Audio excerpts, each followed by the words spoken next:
Students,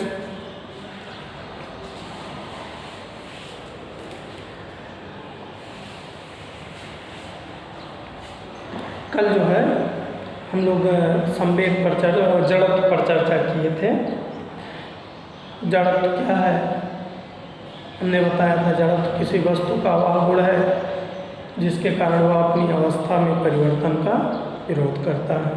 हमने जड़त्व का डिफिनेशन दिया था क्या कि जड़त्व किसी वस्तु का क्या है, गुण है जिसके कारण वो क्या करता है, अपनी अवस्था में परिवर्तन का विरोध करता है। इसके साथ हमने ये भी बताया था कि जड़त्व 3 प्रकार के होते हैं: गतीय जड़त्व, विरामा जड़त्व और दिशा जड़त्व। अब आज हम लोग न्यूटन का गति विषयक नियम पढ़ेंगे। देखो तुम लोग गति संबंधी आज का जो टॉपिक है हम लोगों का ना, वो है गति संबंधी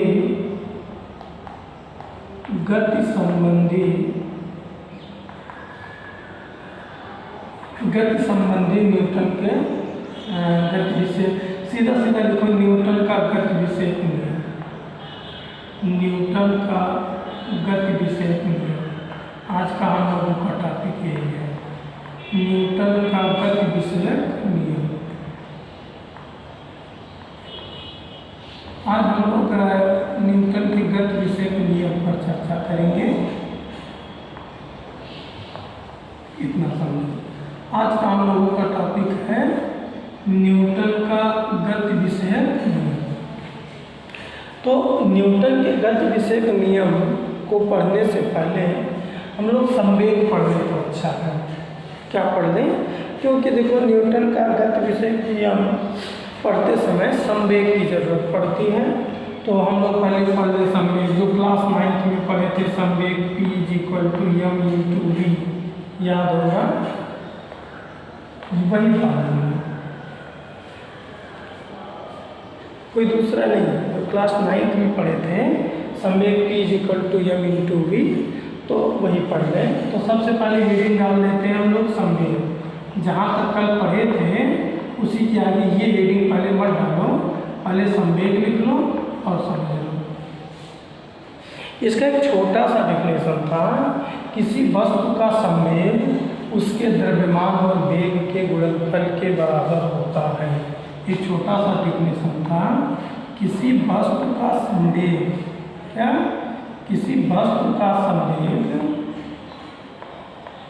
उसके द्रव्यमान एवं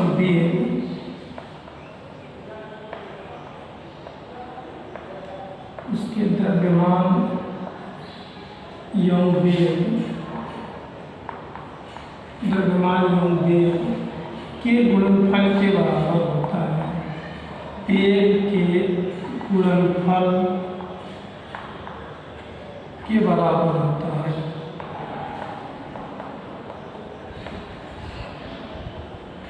ये छोटा सा डिफिनेशन रखिए, ये 9th में ही बता दिया जाता है। क्या, किसी वस्तु का संवेग उसके द्रव्यमान एवं वेग के गुणनफल के बराबर होता है। अर्थात संवेग P बराबर क्या, इसको P से डिनोट करते हैं। इसके आगे ये भी लिख लो, इसे हो सकता है 9th में कोई लोग ना पढ़े हों, इसे P से प्रदर्शित करते हैं। किससे करते हैं? P से प्रदर्शित करते हैं। किसी वस्तु का संवेग P होता है द्रव्यमान गुणे वेग। क्या होता है? द्रव्यमान गुणे वेग। रिप्रेजेंटेशन फॉर्म में लिखें तो P m/v। क्या? m/v। अब देखो इसका मात्रक, द्रव्यमान का मात्रक क्या होता है? किलोग्राम।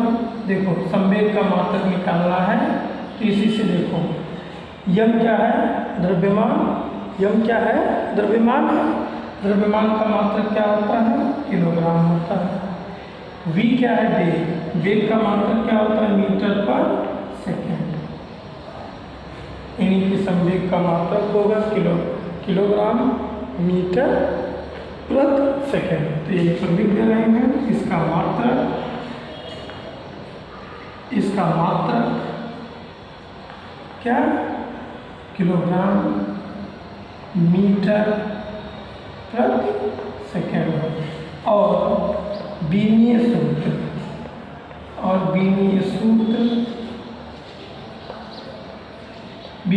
भी निकाल कर देंगे। संवेग P = क्या होता है, m × v। m का बीमा कैपिटल M ही होगा। वेग की बीमा क्या होगी, m⁻⁻1, यानी इसका बीमीय सूत्र क्या है, mL⁻⁻1। संवेग के बारे में इतनी चीज़ें तुम लोगों को मालूम होनी चाहिए। ये था संवेग का सारा। इसकी ज़रूरत तभी हमको पड़ेगी, इसलिए हमने इसको बताया। संवेग क्या है, किसी वस्तु का संवेग उसके द्रव्यमान और वेग के गुणनफल के बराबर होता है, अर्थात संवेग P बराबर द्रव्यमान गुणे वेग, अर्थात P = m × v। इसका मात्रा किलोग्राम मीटर प्रति सेकेंड और विमीय सूत्र mL/T होता है, mL। अब देखो हम न्यूटन के गति संबंधी नियम पर आ रहे हैं। न्यूटन के गति संबंधी नियम पर हम आ रहे हैं। देखो न्यूटन ने क्लास 9th में ही पढ़े थे। न्यूटन ने गति संबंधी 3 नियम दिया था। न्यूटन ने गति संबंधी 3 नियम दिया था, जिन्हें पहला नियम, दूसरा नियम, तीसरा नियम के नामों से जाना जाता है। किसी वस्तु के गति से रिलेटेड उन्होंने 3 नियम दिया, जिन्हें क्या कहा जाता है, न्यूटन का गति विषय नियम कहा जाता है। और जिसे पहला नियम, दूसरा नियम और तीसरा नियम का नाम दिया जाता है। यानी हम यह कह सकते हैं कि न्यूटन ने गति संबंधी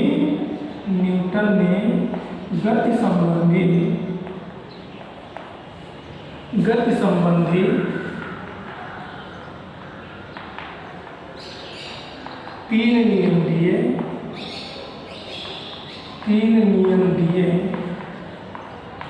जिसे न्यूटन का गति विषयक नियम कहते हैं। जिसे क्या कहते हैं, न्यूटन का गति विषयक नियम कहते हैं। तो कोई डाउट नहीं, क्योंकि अभी हम तुम लोगों को यही समझा रहे हैं कि न्यूटन ने गति संबंधी 3 नियम दिया, जिसे न्यूटन का गति विषयक नियम कहते हैं। देखो पहला नियम क्या है, इसको भी 9th में ये पढ़े हो। पहला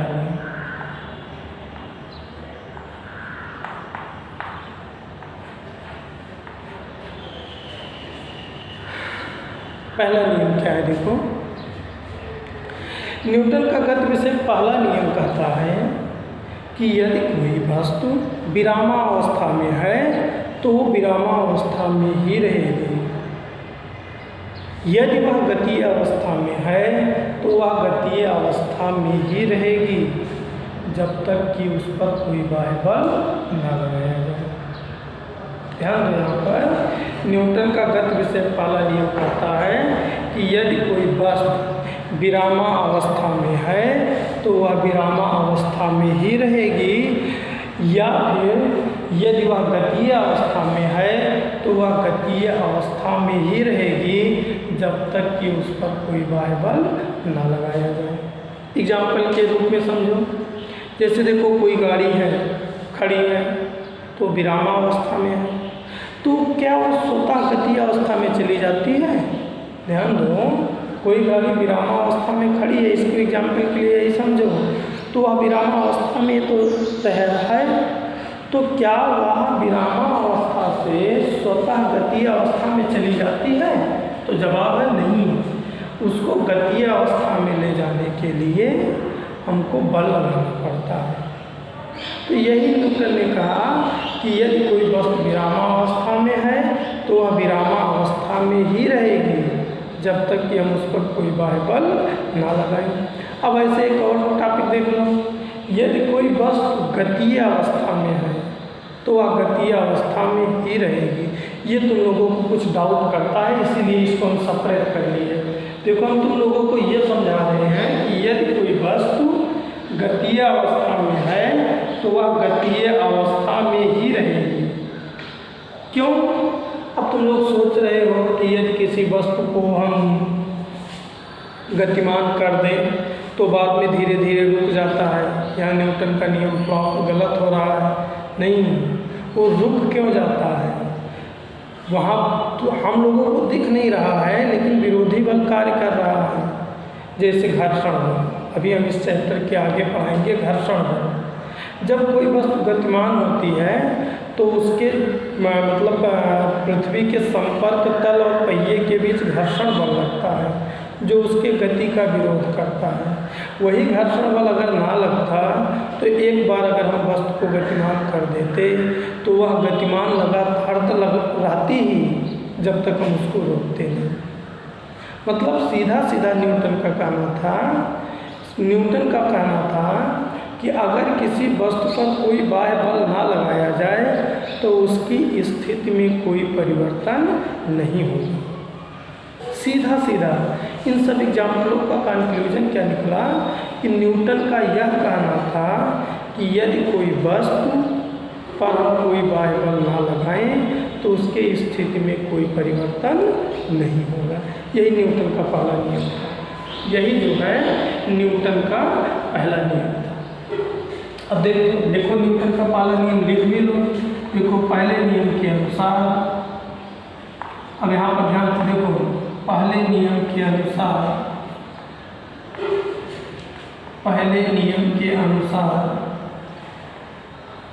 यदि कोई वस्तु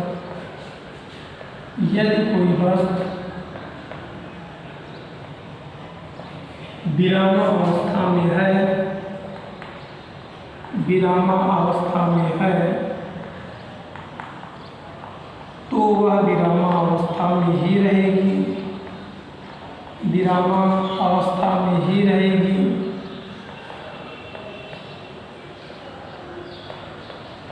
अथवा यदि कोई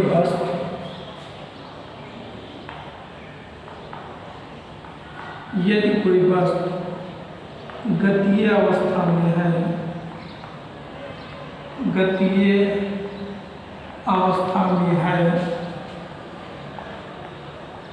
तो वह गतीय अवस्था में ही रहेगी।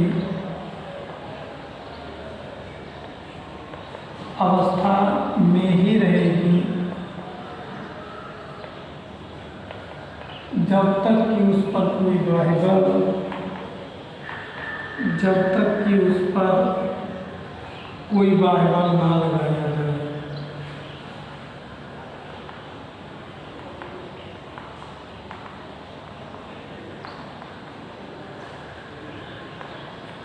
यही न्यूटन का गति से पहला नियम है। देखो इसी को ना जड़त्व का नियम भी कहते हैं। तो यहीं आगे बढ़ा दो, इसे जड़त्व का नियम भी कहते हैं। अब देखो इसे जड़त्व का नियम क्यों कहते हैं, ये भी ज़्यादा समझ लो। इसे जड़त्व का नियम क्यों कहते हैं, उसके पीछे भी एक रीज़न है। देखो जड़त्व में भी यही कहा गया है कि यदि किसी वस्तु पर कोई बाह्य बल न लगाएं तो उसके अवस्था में हम कोई परिवर्तन नहीं कर सकते। जैसे देखो कोई वस्तु गतिमान है तो वो क्या करेगी, विरामावस्था में आने का विरोध करेगी, अर्थात उस पर जब हम बल लगाएंगे तभी रुकेगी। यदि कोई वस्तु गतिमान है तो ये हो गया, विराम है तो गति में लाना है। मतलब जड़त्व में भी यही होता है। जब तक बाह्य बल नहीं लगाया जा रहा था तब तक उसमें कोई चेंजिंग नहीं हो रहा था, इसलिए इसे जड़त्व का नियम भी कहते हैं। अब देखो अब न्यूटन का गति विषय दूसरा नियम क्या है, इसको भी देख लें। दूसरा नियम क्या है, देखो दूसरे नियम को अच्छे से समझने का प्रयास करो। अब हम तुम लोगों को पढ़ाने चल रहे हैं न्यूटन का गति संबंधी दूसरा नियम। देखो दूसरा नियम क्या कहता है,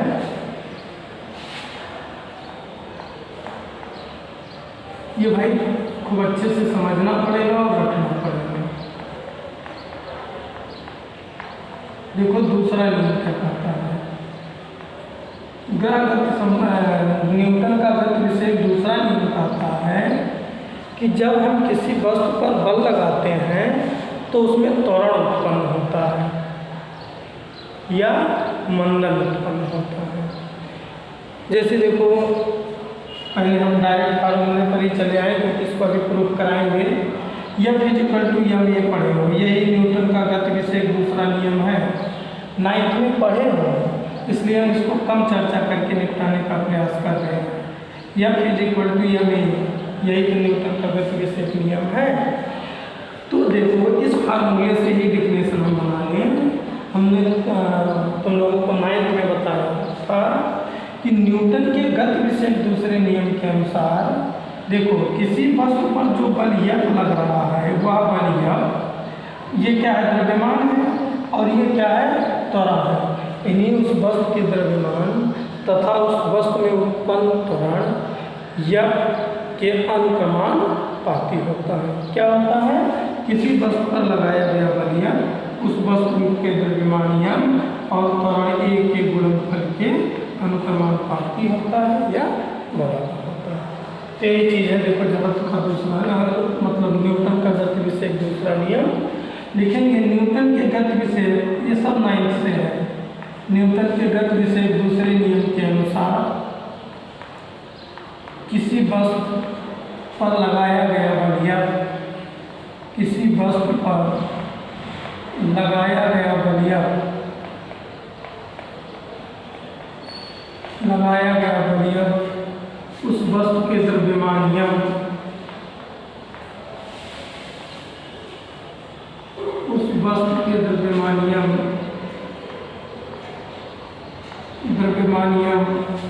एवं उस वस्तु में उत्पन्न त्वरण ये, एवं उस वस्तु में उत्पन्न त्वरण A, उत्पन्न त्वरण A के गुणनफल के अनुक्रमानुपाती होता है, गुणनफल के अनुक्रमानुपाती होता है। ये न्यूटन का गति विषय दूसरा नियम है। क्या, किसी वस्तु पर लगाया गया बल F उस वस्तु के द्रव्यमान M और उस वस्तु में उत्पन्न त्वरण A के गुणनफल के अनुक्रमानुपाती होता है। देखो, न्यूटन का किसी बुक में एक और डिफिनेशन लिखा मिलता है, वो भी देख लो। एक और डिफिनेशन मिलता है कि किसी वस्तु पिंड के संवेग परिवर्तन की दर उस पर आरोपित बाह्य बल के अनुक्रमानुपाती होता है।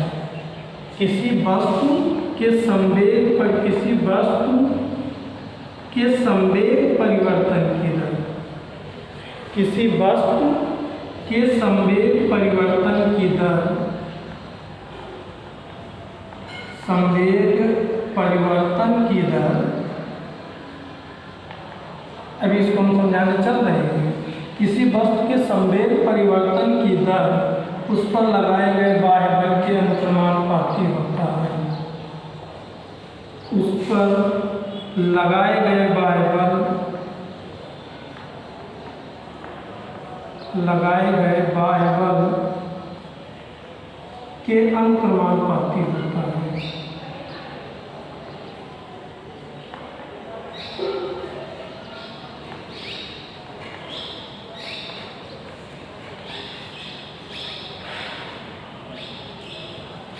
थोड़ा सा और दिशा की भी बात हो जाती है, तथा संवेग परिवर्तन की दिशा, संवेग परिवर्तन की दिशा, संवेग परिवर्तन की दिशा, बाह्य बल की दिशा, संवेग परिवर्तन की दिशा, लगाए गए बाह्य बल, लगाए गए बाह्य बल की ओर होता है। ये संवेग परिवर्तन का दूसरा नियम है। इसी को भी हम लोग प्रूव करेंगे।